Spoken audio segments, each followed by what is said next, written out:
Thank you for welcoming us in your church here in Fairfield. It's a joy to be here with you. When my office scheduled to come, I didn't realize it was Mother's Day. And as the time approached, that awareness came to me, and I thought, I should be with my mom on Mother's Day. So I brought my mom with me. It's Betty Blessman. I'd like to introduce you to her and my son, Dustin. Dustin's a pilot, and he's looking for training and hours to fly, so he flew us down here this beautiful Sunday morning. So it's a joy to be here with you. And I've known your pastor and Julie for quite some time now. We've been honored to serve with them. They've even come and served with us at the Iowa State Fair and helped promote our ministry there, and we really appreciate them. Julie was in Africa just several months ago, and we enjoyed working with her there. Julie's involved with a farm foundation, Growing Hope, and they are guiding us and helping us manage farming operation in South Africa. But before I get to talking to you too much about farming, we have to back up a little bit and just tell you what we're doing. We work in the country of South Africa. I'm a physician. I practiced medicine for 30 years in the city of Des Moines. Started out in family practice, did everything, delivered babies, did surgery, all those kinds of things that family doctors did many years ago. They don't do much anymore, although maybe here in Fairfield they do. I don't know. We still do in Africa. But then I specialized in pain management and ran the pain center at Mercy Hospital for 25 years. And God called me into full-time ministry about 12 years ago, in the year 2001, right around before the Twin Towers went down. God just spoke to me and told me it was time to go into full-time missions. That happened after I'd gone on many mission trips. I would travel the world doing short-term medical missions and deliver medical care to impoverished people all over the world. And I really enjoyed doing that, and I thought God was pretty happy with me doing that and was allowing me to have a wonderful practice in Des Moines. And then he spoke to me and said it was time to be a full-time missionary. And I wrestled with God a bit at first about that because I really liked being a full-time physician. It was a job of my dreams. Speaking about my dreams, my mom encouraged me to write a book, and it's just hot off the press. We just got the first copies a couple weeks ago, and it tells you the story of my life and where my dreams came from. I grew up just west of here in a little tiny town of Clearfield. It's over by Bedford and Creston. The book tells about my life growing up in Iowa and my dreams of becoming a physician.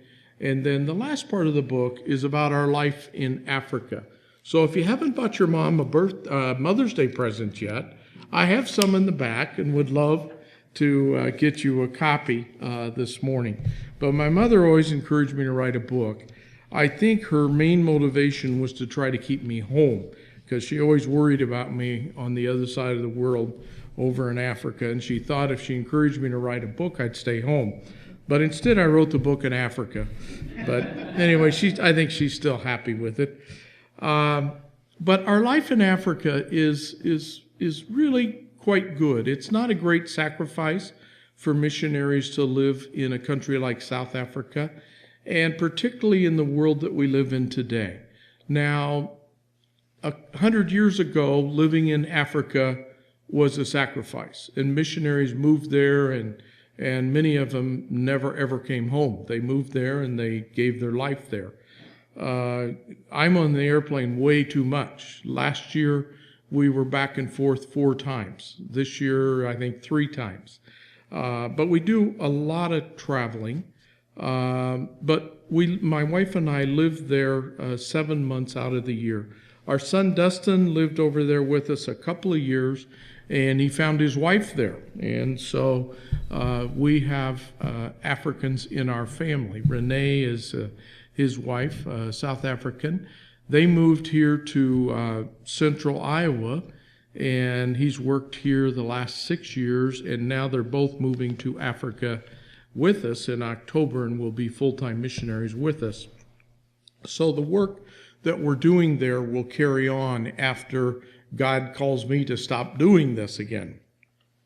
And I have no idea when that will be. I still love what we're doing and hope to do it many more years. I noticed out in your foyer these packets. We use these in Africa, so I thank you so much for supporting this ministry and helping provide this food. How many meals are in this package? Do you guys know? 6. That's what they say here in America. Now, our kids in Africa, they'll eat half of this for a meal. But that's their meal for the day. And before they start working with our ministry, many of these children are malnourished. They're too small for their age. They're about 3/4 the size they should be for their age. They don't have the vigor. That's a John Kennedy word. I don't know if any of you remember President Kennedy. And there was a John Kennedy that grew up here in Fairfield. He's a friend of mine. And I often think of those two together. But anyway, children have lost their vigor, and they've lost their ability to learn and study when they don't get enough to eat. And we notice that once we start feeding them, in just 2 or 3 weeks, they just brighten up tremendously, and they're able to pay attention and learn. And with this food that you're helping us with, we help feed 5,000 children every day, Monday through Friday. Now, how many children live in Fairfield? We got 1. Yay. Can you imagine feeding 5,000 children every day? I hope you just did.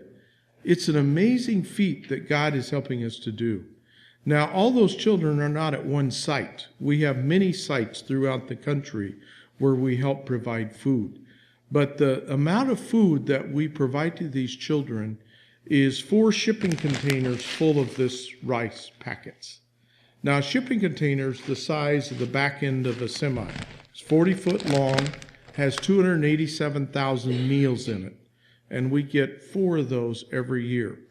One of those we had to unload manually.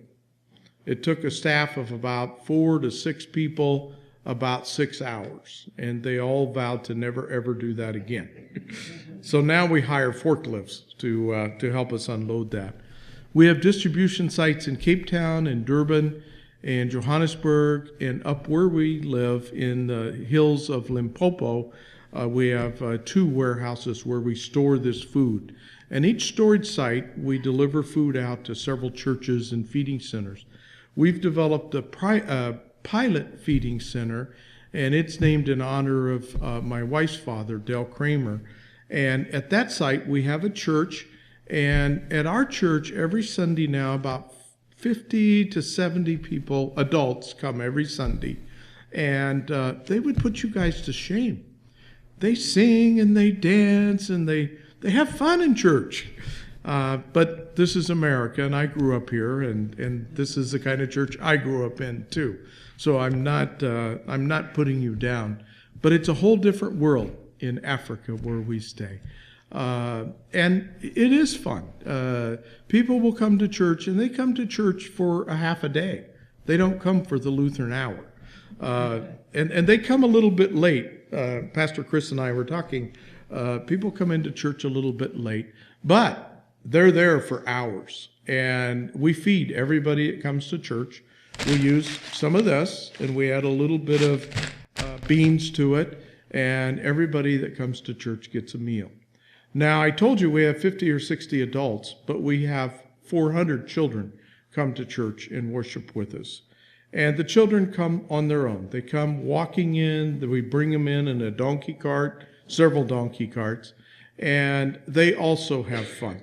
And it's just a joy to see these children growing up and learning about Jesus and changing their lives. The vision of our ministry is to reach the children of South Africa with Jesus Christ, so that Jesus lives in their hearts before they grow up and become unreachable. I heard Pastor mentioning this morning he likes to do confirmation before the children get into high school. Why? Because you can teach small children and they will believe you, they will become followers of Christ, and it changes their lives forever. So our goal is to get children to become followers of Christ before they die, which we have many children in our country die. Many people die in our country. We have 2 million orphans that live in the small country of South Africa, and we're twice the size of Texas.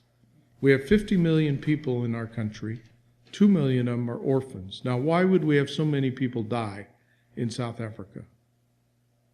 Some of them, they aren't getting enough to eat, but mostly because of AIDS, HIV and AIDS. I wonder if you even have one person in Fairfield with HIV and AIDS. We have so many, we can't count them. About 1,000 people a day die in South Africa because of HIV and AIDS. So I believe that's part of why God has called us there, is to reach out and help heal this nation and to stop this epidemic that's going on, stop the malnutrition that's going on. And poverty is another big problem in our country. So we're doing programs to lift up the citizens of South Africa, particularly the women. And Mother's Day is a good day to talk about that. We have programs in farming where we're teaching the women how to farm. Now, in America, we would teach the guys how to farm. But in Africa, it's the women we're teaching. We're starting a co-op of 5 African women, one of them is his wife, that we will be teaching them how to farm with the help of Growing Hope Foundation. And we not only will be teaching them a career, we'll be providing food for all those kids that we want to feed. It's really stupid to import Iowa rice to Africa to feed African kids. But they're hungry today, the food is coming today, and it's a wonderful blessing. 5 years from now, I hope you guys are shipping this to Haiti and all kinds of other places that need it more than we will need it by then. So we're developing farming. My wife is developing a sewing program to, again, lift up the African women, teach them how to do business, and to make school uniforms for our orphan children. We're partnering in both of these areas with Iowa State University. Now, I know you have a university here in Fairfield, but most of you probably have also heard of Iowa State. That's a university that we partner with. They're helping us with farming and sewing and one other thing, veterinary medicine. They're sending their veterinary medical students over to work with us. We also partner with Des Moines University, and they send their medical students over to help us with the HIV and AIDS problem, and we help teach them. We teach them how to treat malaria, how do you treat cholera, how do you treat AIDS. They don't see those things here in Iowa. And so there's some nice partnerships we have going on. But the thing that'll really break your heart is to come. Come to Africa and see what we're doing. See these little kids. Let them sit on your lap. And you just see how much of a blessing it is to be able to help provide them a meal. You know, some days I have a hard day, like all of you have hard days. But when I lay my head on the pillow every night, I know that we've helped feed 5,000 kids in Africa that day. And that's a good thing. You guys also helped us feed those 5,000 kids, and it's a good thing, and we thank you. And it's a blessing to be here with you. I'll be around between the services. Love to chat with you. One of the main reasons I come to churches like this is really to entice you to come and to serve with us. It's an incredible blessing. We have about 150 people come to South Africa from America every year on 2-week mission trips. Now, if you're getting older and you got more time, we encourage you to come for a month or 2. We need all skills and gifts. All of you have gifts that could be used on our mission field with us. Thank you so much.